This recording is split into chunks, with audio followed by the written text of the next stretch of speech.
ایسی آیات ہیں کہ صلہ رحمی کے بارے میں اللہ تعالیٰ نے حکم فرمایا بطور خاص ہے. اگر یہ کوئی اتنا عام مسئلہ ہوتا تو اللہ تعالیٰ اتنا زور نہ دیتا کہ قرآن میں اس کے بارے میں سینکڑوں آیات اللہ تعالیٰ نے نازل فرمائے.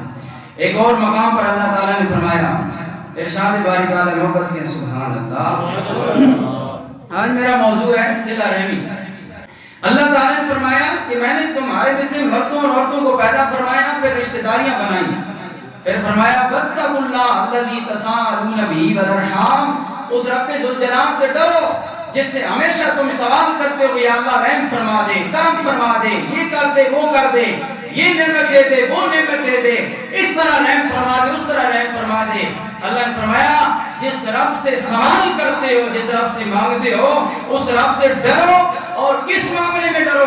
فرمایا والارحام, اپنے رشتہ داریوں کے معاملے میں اللہ تعالیٰ سے ڈرو. یعنی رشتوں کو قائم رکھنے کے معاملے میں اللہ سے ڈرو, ان کو توڑو نہیں. والارحام رحم سے نکلا ہے. وہ کہتے ہیں نا بچہ ماں کی رحم میں 9 مہینے رہا, تو رحم کا کیا مطلب ہے کہ جو مادری اور پتری رشتے ہوتے ہیں اسے رحم کہا جاتا ہے. تو فرمایا صلہ رحمی کا تعلق اللہ تعالیٰ نے بندوں کے ساتھ نہیں فرمایا, بلکہ خاص جو اس بندے کے خونی رشتہ دار ہیں ان کے ساتھ تعلق ہے. تو صلہ رحمی کا مطلب یہ ہے کہ رشتہ داروں کے ساتھ بھی رحم دلی کرو, مساکین کا خیال کرو, غریبوں کا خیال کرو. لیکن اللہ تعالیٰ نے غریبوں مسکینوں کے ذکر کرنے کے بعد پھر بطور خاص رشتہ داروں کے اندر جو غریب ہیں ان کا ذکر فرمایا, ان کا ذکر فرمایا. اس لیے اپنے رشتہ داروں کو انہیں کمزور کرنے کی بجائے انہیں مضبوط کریں تاکہ آپ کے رشتے مضبوط ہوں. جب رشتے مضبوط ہوں گے تو آپ مضبوط ہوں گے, برادری مضبوط ہوگی تو آپ مضبوط ہوں گے. پھر آپ کو یہ نہیں کہنا پڑے گا کہ میرا تو بھری دنیا میں کوئی ہے ہی نہیں, تو میں کہتا ہوں تو بھی کسی کا بن جاتا تو پھر تیرے بھی دنیا بن جاتی. جب تو کسی کا بنتا نہیں ہے, لائی بجائی پہ ساری زندگی گزار دی اور اب بھی لائی بجائی پر ہی ہے, تو پھر تیرا کون بنے گا؟ تو کسی کا بننا دل سے, تو پھر کوئی دل اپنا نکال کے دکھانا, تو پھر دیکھ کہ تیرا کوئی بنتا ہے کہ نہیں بنتا. تو سامعین اسی وقت رشتے کو, تعلقات کو مضبوط کرنے کا اللہ تعالیٰ نے قرآن میں حکم فرمایا. ایک اور آیت پاک اب سنیں جو رشتوں اور تعلقات کو توڑنے والے ہیں اور جوڑنے والے نہیں, ان کے بارے میں اللہ نے کیا فرمایا. فرمایا والذین ینقضون عہد اللہ من بعد میثاقہ. فرمایا سورۃ الرعد کے اندر اللہ نے ارشاد فرمایا وہ لوگ جو اللہ سے کیے ہوئے وعدے کو پختہ کرنے کے بعد توڑ دیتے ہیں, یا اللہ جو تیرے ساتھ وعدہ کرتے ہیں پھر توڑ دیتے ہیں, ان لوگوں کی پہچان کیا ہے؟ کون سے وہ لوگ ہیں یا اللہ جو تیرے ساتھ وعدہ کرتے ہیں پھر توڑ دیتے ہیں؟ فرمایا وہ لوگ ہیں وَيَقْطَعُونَ مَا أَمَرَ اللَّهُ بِهِ أَن يُوصَلَ. فرمایا لوگوں میرے ساتھ وعدہ کر کے توڑنے والے وہ لوگ ہیں جو اپنے رشتوں کو توڑنے والے ہیں, اپنے رشتوں کو جوڑنے والے نہیں ہیں, اپنی رشتہ داریوں کو توڑ دیتے ہیں اور کہہ دیتے ہیں اس کے ساتھ ہمارا کوئی تعلق نہیں, اس کے ساتھ ہماری موت مرگ ختم ہو گئی ہے, اس کا ہمارے ساتھ کوئی تعلق کوئی رشتہ نہیں ہے. پل بھر میں جذباتی ہو کر اپنی انا کے بت کو سکون دینے کے لیے تعلقات توڑ دیتے ہیں, رشتہ داریاں توڑ دیتے ہیں. فرمایا یہ لوگ اللہ سے کیے ہوئے وعدے کو توڑ دیتے ہیں. فرمایا وَيُفْسِدُونَ فِي الْأَرْضِ, جو رشتہ داریوں کو توڑنے والے ہیں یہ زمین میں فساد پھیلانے والے ہیں. کون ہے زمین میں فساد پھیلا؟ وَيُفْسِدُونَ فِي الْأَرْضِ, یہ زمین میں فساد پھیلانے والے ہیں. اور اللہ تعالیٰ نے پھر آگے نے سزا کیا دی ہے؟ فرمایا لَهُمُ اللَّعْنَةُ وَلَهُمْ سُوءُ الدَّارِ. فرمایا لوگوں جو رشتہ داروں کو دور کرنے والے ہیں, اللہ نے جو ان کے خونی پر کیا ہے؟ فرمایا یہی وہ بدبخت لوگ ہیں جن پر اللہ تعالیٰ دنیا میں بھی لعنت فرما رہا ہے، آخرت میں بھی ان پر لعنت ہوگی۔ وَلَهُمْ سُوءُ الدَّارِ، اور اللہ نے آخرت میں ان کے لیے بڑا ہی برا گھر یعنی جہنم میں بنا دیا ہے۔ استغفر اللہ، بولیے استغفر اللہ، استغفر اللہ۔ دیکھیں کتنی بڑی سزا، اور ہم اس کو معمولی سمجھتے ہیں۔ بولی کیڑے رشتہ دار جی، آج کل کیڑی رشتہ داری جی؟ میں کہا تم مسلمان نہیں رہا، اللہ کو فرمایا ہے تیری تو مرتے دم تک رشتہ داری ہے۔ تو ایک بیٹا اپنے باپ کو کہے یہ میرا باپ نہیں ہے، اس کے کہنے سے وہ باپ بیٹے کا تعلق ختم ہو جائے گا؟ بولیے، بول نہیں رہے نرالو، یہ ہمارا کام ہے اصلاح کرنا۔ اپنے گھر میں بیٹھ کر ہم اگر اصلاح نہیں کریں گے تو پھر ہماری اصلاح حضرت جبریل علیہ السلام نے تو آ کے نہیں کرنی، کیونکہ جبریل تو اللہ نبیوں اور رسولوں کے پاس بھیجتا رہا ہے، اب جبریل تو آتے نہیں ہیں، تو اب علماء انبیاء کے وارث ہیں، انہی کے ذریعے آپ کی اصلاح ہونی ہے نا۔ تو اس لیے ہم نے اپنی اصلاح کروائیں گے تو اصلاح ہوگی، لیکن جب ہر بندہ مفتی بنے گا پھر اصلاح نہیں ہوگی، پھر ہر بندہ اصلاح کرنے والا ہوگا، اصلاح کی کس کی جائے گی؟ اس لیے سامعین دی وقار آئیے غور کریے کتنا بڑا گناہ ہے رشتوں کو توڑنا، تعلقات کو چھوڑنا، کتنا بڑا گناہ ہے۔ میرے لجپال نبی کریم علیہ السلام نے فرمایا، مسند احمد کے اندر یہ حدیث پاک موجود ہے، امام حاکم علیہ الرحمہ نے 2 کتابوں کے اندر یہ روایت موجود ہے۔ حضرت عقبہ بن عامر رضی اللہ تعالیٰ عنہ سے روایت ہے، فرماتے ہیں لوگوں میں نے نبی کریم علیہ السلام سے ملاقات کی، فرمایا آپ کا دست مبارک ہے، آپ کا دست مبارک میں نے پکڑ لیا، پھر عرض کیا یا رسول اللہ مجھے افضل اعمال کے بارے میں خبر دیجئے، سب سے افضل عمل کیا ہے؟ ارے کتنا خوش نصیب ہے صحابی جس نے اللہ کے نبی کا ہاتھ پکڑا ہوا ہے، جس ہاتھ کو اللہ نے اپنا ہاتھ کہا ہے۔ فرمایا نبی یہ تیرا ہاتھ نہیں ہے، مجھ خدا کا ہاتھ ہے۔ وہ خوش نصیب صحابی عقبہ کہتے ہیں میں نے اللہ کے نبی کا ہاتھ پکڑا ہوا ہے، ادب سے عرض کیا یا رسول اللہ افضل اعمال کے بارے میں مجھے خبر دیجیے۔ فرمایا سل من قطعک، اے میرے عقبہ سن لے جو تجھ سے تعلق توڑے تم اس کے ساتھ کبھی بھی تعلق نہ توڑ، اس کے ساتھ تعلق جوڑ۔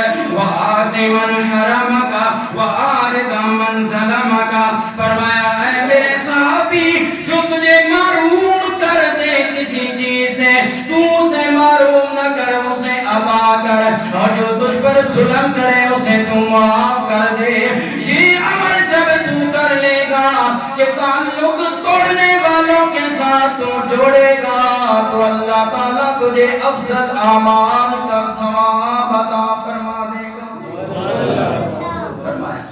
آج ہم تو توڑنے کے لیے فوراً رستے میں کھڑے ہوتے ہیں کہ کوئی بات کرے تو صحیح تعلق توڑ کے پرے سکتے ہیں، پرے پھینکتے ہیں۔ انا تو غالب ہے، میں نے پہلے تقریر کی شروع میں کہا ہم انا کے بندے ہیں، لا الہ الا اللہ ویسے رسمی کاروائی کوئی کر رہے ہیں، اذان بھی نماز بھی یہ رسمی کاروائی ہو رہی ہیں، بندے ہم انا کے ہیں، خدا کے نہیں کرامی۔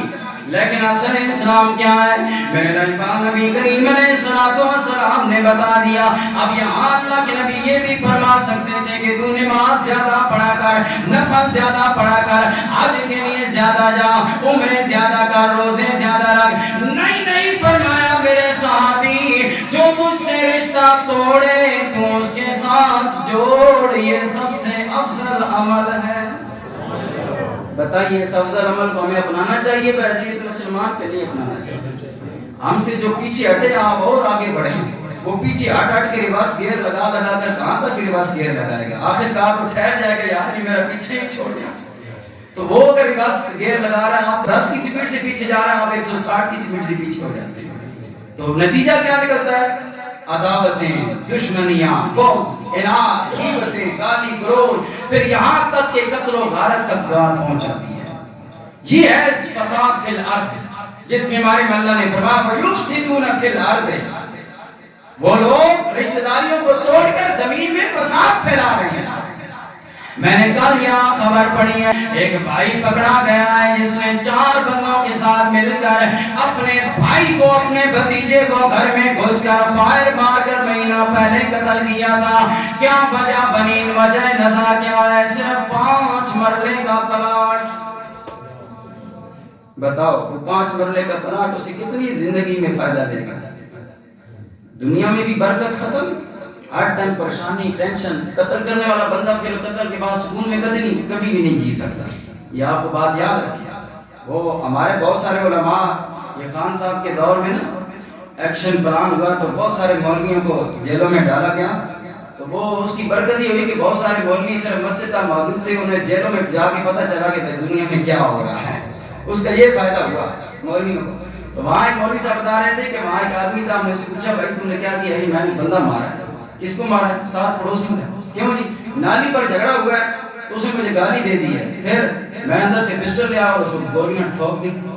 اچھا ایک گالی اس نے دی تھی، کیا گالی دی تھی؟ اور یہ میری ماں کی گالی دی تھی. تو وہ مولوی صاحب کہتے ہیں یہ جو جیلر تمہیں صبح روز آ کے کہتا ہو تیری ماں نے ایسے تیسا کر، اٹھو چل اس میں صفائی کر. ایک گالی پر تم نے بندہ مار دیا ہے. آج پولیس جیلر جو ہے وہ تمہیں روز گالیاں دے رہا ہے، روز برداشت کر رہا ہے. اس وقت تم نے ایک گالی پر بندہ مار کے جیل میں آیا، اب جیل میں روز گالیاں ماں بہن کی سن رہا ہے. ابھی جی مجبور ہیں. میں نے کہا ادھر جیلر کی وجہ سے مجبور ہو گیا ہے، کاش تو اللہ رسول کی وجہ سے بھی مجبور ہو جاتا کہ اللہ رسول کی وجہ سے چپ ہو جاتا. کسی نے مجھے گالی دیا تو کوئی بات نہیں، میں رب کے معاملے رب کے حوالے کر رہا ہوں، رب پوچھے گا. پھر دیکھتے کہ رب اسے کیسے پوچھتا. تو نے ایک گولی مار کر اسے تو جنت میں پہنچا دیا ہے، لیکن تو اگر چپ ہو جاتا تو اللہ تعالیٰ اس کی دنیا بھی برباد نہ کرتا، آخرت برباد نہ کرتا. تو کیا تھا؟ آج تو ایک گالی پر بندہ مار کے آنے والے، آج جیلر کی روزانہ گالیاں تو سن رہا ہے جیل میں. اب بولنا، اب جیلر کو بھی مارنا گولیاں. تو پھر وہ کہا کہ شرمندہ ہو. مولوی صاحب کہتے ہیں وہ میرے سامنے شرمندہ ہے. مولوی تو بے دھڑک ہوتے ہیں، اس لیے مولویوں کو مسجدوں میں ٹھہرنے نہیں دیا جاتا. بے دھڑک جو ہوتے ہیں وہ تو پھر کہتے ہیں میں نے بے دھڑک ہو کر اسے کہا. میں نے کہا وہ مار میں گولیاں جیلر کو جس کے لیے تو نے جیل کاٹی ہے آج تو. اس لیے سامعین ذی وقار اپنے تعلقات کو کبھی مت توڑنے دیں، کبھی بھی مت توڑیں. میرے نبی کریم علیہ السلام کے علماء آؤ تعلقات صلہ رحمی کا کتنا ثواب ہے. میرے نبی کریم علیہ السلام نے فرمایا من کان یؤمن باللہ والیوم الآخر فلیصل رحمہ. بخاری اور مسلم کی حدیث میں پاک ہے رشتے تعلقات مضبوط رکھنے کا اور رشتہ داریاں بنانے کا، تعلقات جوڑنے کا یہ صلہ. میرے نبی کریم علیہ السلام نے فرمایا، حضرت انس بن مالک رضی اللہ تعالیٰ عنہ سے مروی ہے، فرمایا من احب ان یبسط له فی رزقہ، اے لوگوں وینسع له فی اثرہ فلیصل رحمہ. اے لوگوں تم میں سے کوئی بندہ چاہتا ہے اس کا رزق بڑھ جائے، اس کے رزق میں برکت آ جائے، اس کے رزق میں اضافہ ہو جائے، اس کا رزق پھیل جائے. صحابہ نے عرض کی یا رسول اللہ ہر بندہ چاہتا ہے اس کا رزق بڑھ جائے، اس کے رزق میں اضافہ ہو جائے. فرمایا جو بندہ یہ پسند کرتا ہے کہ اس کا رزق بڑھ جائے وہ یہ کام کر لے. یا رسول اللہ کیا فرمایا؟ رشتوں کو قائم کرے، اللہ رزق میں برکت دے دے گا. کتنا بڑا صلہ ہے. آج ہم رزق کی برکت کے لیے دعا مانگتے ہیں. ہر بندہ کہتا ہے یا اللہ میرے رزق میں برکت دے دے، مجھے کثیر رزق عطا فرما دے. تو اللہ تعالیٰ کے حبیب کیا فرما رہے ہیں؟ اگر اے بندہ خدا تو چاہتا ہے اللہ تیرے رزق کو بڑھا دے، تیرے رزقوں میں اضافہ کر دے، تو رشتہ داریوں کو قائم رکھ، تعلقات کو قائم رکھ. اپنی ادا کے لیے کبھی بھی تعلق نہ توڑ، خواہ وہ تعلق خونی ہو یا نسبی ہو یا عصبی ہو یا عمومی تعلق ہو. جو بھی تعلق ہو دوستانہ ہو، بھائی چارہ. اے لوگوں آج ہم سکے رشتہ داروں کے ساتھ تعلقات مضبوط نہیں رکھتے. میرے نجپال نبی کی تعلیمات تو یہ تھی، مدینہ میں ہجرت کر کے تشریف لے جاتے ہیں. میرے نجپال نبی کریم علیہ السلام مہاجرین اور انصار کو بھائی بھائی بنا دیتے ہیں. جس انصاری صحابی کو اللہ کے نبی نے مہاجرین میں سے کسی مہاجر کا بھائی بنایا، وہ تعلق اور بھائی چارہ اتنا مضبوط ہوا کہ جس انصاری صحابی کی 2 بیویاں تھیں اس نے ایک کو طلاق دے کر اپنے بھائی چارے کے لیے اس کے ساتھ نکاح کر دیا، اس کے ساتھ نکاح کر دیا، بیوی کو طلاق دی، طلاق ہے، یہ میرا بھائی بنا ہے، مہاجر ہے، بے سہارا ہے، اللہ کے نبی نے میرا بھائی بنایا ہے، چل میری بیوی میں تجھے خوشی سے طلاق دیتا ہوں، اللہ بھی راضی ہوگا تجھ سے، اللہ کے نبی بھی راضی ہوگا، تو اس کی بیوی بن گیا، اس کا گھر بسا۔ اللہ کے نبی کی تعلیمات یہ ہیں کہ ایک بھائی چارہ قائم ہوا، کوئی خونی تعلق نہیں تھا، رشتہ داری نہیں تھی، ایک جماعت مکہ سے آئی، ایک مدینہ میں رہنے والی انصار صحابہ، ان کے درمیان بھائی بھائی بنا دیا گیا، اور ایسا تعلق مضبوط ہوا کہ جس انصاری صحابی کے پاس 10 درہم یعنی 10 روپے تھے، اس نے 5 اپنے بھائی کو دے دیے، 5 کو رکھ لیے۔ آپ بتائیے کیا ان کو کوئی گھاٹا آیا؟ ان صحابہ کو کوئی کمی آئی؟ ان صحابہ کے رزق میں کوئی کمی آئی؟ کوئی برکت کی کمی آئی؟ کوئی رحمت کی کمی آئی؟ اسی لیے تو اللہ تعالیٰ نے پھر ان کے گھوڑوں کے سوؤں سے اٹھنے والی خاک کی بھی قسمیں کھائی ہیں، کیونکہ ان کا کردار بڑا اعلیٰ ہو گیا تھا، ان کا کردار بڑا اعلیٰ تھا صحابہ کا، اس لیے تو اللہ تعالیٰ نے پھر قسمیں کھائی، خود رب ذوالجلال نے قسمیں کھائی۔ تو ہم تو بھائی چارے والا، اللہ کے نبی نے تو بھائی چارے والے رشتے کو اتنے مضبوط کیا، ہم تو خونی رشتوں کو آج بلائے بیٹھے ہیں، کہتے ہیں خون سفید ہو گئے، میں نے کہا تیرا بھی ہو گیا، اوروں کا تو مجھے نہیں پتا، جو بندہ کہہ رہا ہوتا ہے نا خون سفید ہو گیا، اس کا لازمی خون سفید ہو گیا، اس کا دل لازمی پلید ہو چکا ہے، کیونکہ وہ خود اقرار کر رہا ہے اپنے عمل کا، تو جو خود اپنے گناہ کا اقرار کر لے تو اس پر تو شریعت حکم نافذ کر دیتی ہے، خود جو اقرار کر رہا ہے، کیا سیا نہیں کیا گناہ، لیکن اب خود اقرار جو کر رہے سزا بھگتے گا، کیونکہ الحکم علی الظاہر، حکم ظاہر پر لگایا جاتا ہے، شریعت حکم ظاہر پر لگاتی ہے۔ آج ہمارے بارے میں علامہ اقبال کیا کہہ کر گئے ہیں، کیا کہہ کر گئے ہیں، سناؤں؟ سننا چاہتے ہیں؟ 50 میں سو، میرے ہضم کر میں سو۔ علامہ اقبال یہاں سے 100 سال 80 90 سال پہلے کے مسلمانوں کے لیے کہا تھا، جن کو ہم کہتے ہیں وہ بابے ہم سے 1000 درجے بہتر تھے، لیکن ان بابوں کو علامہ اقبال نے اس میں لے یہ بات کی، اس وقت بات کی، ان کے حالات دیکھ کر کہا کہ وضع میں تم ہو نصارا تو تمدن میں حلول، یعنی وضع نصاریوں والی ہے، عیسائیوں والی وضع کرتا ہے، تمدن یعنی تہذیب و تمدن، رسم و رواج، فرمایا وضع میں تم ہو نصارا تو تمدن میں حلول، یہ ہے وہ مسلمان جنہیں دیکھ کے شرمائے یہود۔ یہ علامہ اقبال نے آج سے 100 سال پہلے بات کی تھی، جس ویلے سچے مسلمان ہیں، جس ویلے لوگ زمینہ مفت دے دینے ہیں، 5 مرلے نے پلاٹ واسطے قتل نہیں کرنے سے، 100 کنال 200 کنال مفت دے دیتے تھے بابے، آج سے 50-60 سال پہلے زمینوں کو اہمیت نہیں دیتے تھے، کسی چیز کو اہمیت نہیں دیتے تھے، گھروں کی 4 دیواریاں نہیں تھی، صرف مکان تھے، آج سے 100 سال پہلے گھروں کی 4 دیواریاں نہیں تھی، ڈبل منازل منزلیں بھی نہیں تھی، اور گھروں کے اندر باتھ روم بھی نہیں تھے، مرد بھی باہر جاتے، عورتیں بھی باہر جاتی، اور شرم و حیا والا دور تھا۔ اس کے باوجود علامہ اقبال نے اس دور میں اگر یہ بات کہی ہے، آج علامہ اقبال ہو گیا خدا کی قسمیں خودکشی کر کے مر جائے گا۔ آج کے مسلمانوں نے حالات دیکھا، اس وقت اگر علامہ اقبال نے یہ کہا تو آج کے مسلمانوں کو دیکھ کر علامہ اقبال کیا کہتا ہے؟ اس لیے سامعین وقار آئیے میرے لاجپال نبی پاک علیہ السلام جو علماء آخری میں حدیثیں پاک مختصراً عرض کرتا چلوں، ٹائم ہو گیا۔ حضرت ابو ہریرہ رضی اللہ تعالیٰ عنہ سے مروی ہے، آج یہ اپنے خطبہ جمعہ سے یہ سبق لے کر جائیں، سچے دل سے توبہ کریں، کسی رشتہ دار سے اگر ناراض ہے معافی مانگ لیں، آپ ٹھیک ہیں، پھر بھی کہیں یار بھیا تو ٹھیک، معاف کر دے، اگر یہ کام کر دے گا تو میرے لاجپال نبی نے فرمایا جو حق پر ہونے کے باوجود دوسرے بندے کو معاف کر دے، اللہ تعالیٰ کل اسے جنت کی چھت پر محل عطا فرمائے گا، جنت کے سینٹر میں نہیں، جنت کے اندر نہیں، جنت کی چھت پر محل بنا کر دے گا۔ جو حق پر ہونے کے باوجود پیچھے ہٹ جائے، معاف کر دے، اسے یہ صلہ ملے گا۔ حضرت ابو ہریرہ رضی اللہ تعالیٰ عنہ سے مروی ہے، فرماتے ہیں نبی کریم علیہ السلام نے فرمایا اللہ کی بارگاہ میں ہر جمعرات کو، ہر جمعے کی رات کو نامہ اعمال اللہ کی کی بارگاہ میں پیش کیا جاتا ہے. فرمایا اے لوگوں اللہ تعالیٰ ہر کسی کے اعمال کو نیک اعمال کو قبول فرما لیتا ہے. فلا یقبل عمل قاطع الرحم. لوگوں فرمایا جو بندہ اپنے رشتوں کو توڑنے والا ہے وہ جتنا بڑا حاجی قاضی نمازی تہجد گزار عبادت گزار ہو اللہ اس کا کوئی عمل قبول نہیں کرتا.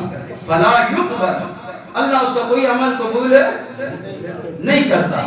اگر اس نے رشتہ داریوں کو توڑا ہوا ہے رشتوں کے اندر ناراضگیاں اور پھوٹ پیدا کی ہوئی ہیں تو اس کے کوئی عمل قبول نہیں ہے. یہ میں نہیں کہہ رہا امام احمد رحمۃ اللہ تعالی علیہ نے حدیث پاک مسند احمد کے اندر نقل فرمائی. پھر فرمایا ام المؤمنین عائشہ صدیقہ رضی اللہ تعالی عنہا آپ فرماتی ہیں نبی کریم علیہ الصلوۃ والسلام نے فرمایا میرے پاس جبریل حاضر ہوئے. فرمایا اے میرے لجپال اللہ کے رسول اللہ تعالی ہر بندے کی خاص راتوں میں بخشش فرما دیتا ہے لیکن جو بندہ والدین کا نافرمان ہو اور رشتوں کو توڑنے والا ہو خاص رحمت والی راتوں میں بھی اللہ اسے معاف بولیے اللہ معاف اللہ اسے معاف نہیں کرتا. اس روایت کو بہقی شریف کے اندر روایت کیا گیا. میرے نبی نبی کریم علیہ الصلوۃ والسلام کے علماء ایک مرتبہ اللہ کے نبی درس دے رہے ہیں. حضرت عبداللہ بن عوف رضی اللہ تعالیٰ صحابی رسول ہیں. فرماتے ہیں لوگوں میرے نبی نے فرمایا لوگوں میں تمہیں اللہ کی تعلیمات سکھانے لگا ہوں میں دین کی تعلیمات سکھانے لگا ہوں. اگر تم میں سے کوئی بندہ اپنے رشتہ دار کے ساتھ ناراض ہو کر بیٹھا ہے قطع تعلق کر کے بیٹھا ہے رشتہ داری کو توڑ کر بیٹھا ہے وہ ہماری مجلس سے دور ہو جائے. محمد عربی صلی اللہ علیہ وسلم کی مجلس میں اسے بیٹھنے کی اجازت نہیں ہے.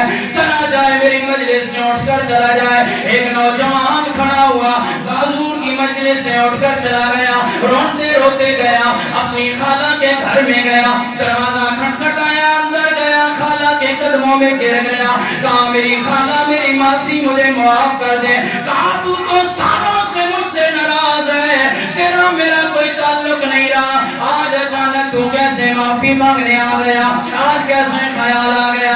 کہا میرے نبی درس دینے لگے تھے اللہ کے دین سمجھانے لگے تھے اور فرمایا لوگوں اگر رشتہ داریوں کو توڑنے والا یہاں بیٹھا ہے اٹھ جائے میں اٹھ کر آ گیا ہوں مجھ سے راضی ہو جا میری خالہ مجھے معاف کر دے. اللہ کے نبی صلی اللہ علیہ وسلم کی مجلس میں بیٹھنے کا میں حقدار بن جاؤں. خالہ نے معاف کر دیا. کہا جا اللہ کے نبی سے میرا ایک سوال ضرور کرنا کیا وجہ ہے آپ نے مجلس سے رشتوں کو توڑنے والے کو کیوں اٹھایا ہے اس کا جواب مجھے ضرور بتانا. وہ بھانجا آ گیا کہ اللہ کے نبی کا درس سماعت فرمایا. عرض کیا یا رسول اللہ وجہ کیا ہے مجلس سے رشتوں کو توڑنے والے کو اٹھایا کیوں ہے. میرے نبی نے فرمایا ان الرحمت لا تنزل علی قوم فی مقاطع الرحم. اے لوگو جس مجلس میں جس محلے میں جس گاؤں میں جس بستی میں رشتوں کو توڑنے والا بندہ ایک بھی موجود ہو اللہ پوری بستی اور مجلس کو اپنی رحمت سے محروم کر دیتا ہے. اور جو رشتوں کو توڑنے والا ہوتا ہے اس بستی اور اس خاندان پر اللہ کی رحمتوں کی برسات ہو جاتی ہے.